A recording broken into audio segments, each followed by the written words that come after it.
Garuda Express, an international courier service.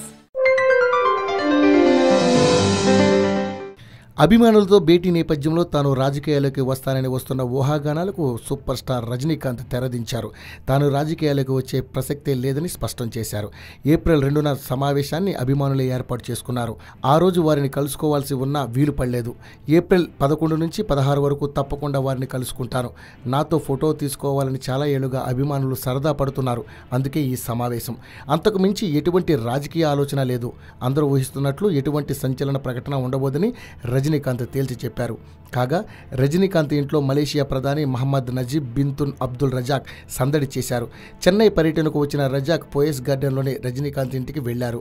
Rajinikanth సతీమణి లత, కూతురు ఐశ్వర్య ఆయనకు ఘన స్వాగతం పలికి ఆత్మీయ ఆతిథ్యం ఇచ్చారు. ఈ సందర్భంగా రజనీకాంత్తో రజాక్ సెల్ఫీ తీసుకుని ట్విట్టర్లో పోస్ట్ చేశారు. తమిళనాడు సూపర్ స్టార్ రజనీకాంత్ను ఆయన నివాసంలో స్నేహపూర్వకంగా కలుసుకున్నాను అని రజాక్ ట్వీట్ చేశారు. రజాక్తో భేటీ అనంతరం రజనీకాంత్ మీడియాతో మాట్లాడుతూ చెన్నై పర్యటనకు ఎప్పుడొచ్చినా తన నివాసానికి తప్పకుండా రావాలన్న విన్నపాన్ని మలేషియా ప్రధాని అంగీకరించడం గౌరవంగా భావిస్తున్నానని అన్నారు.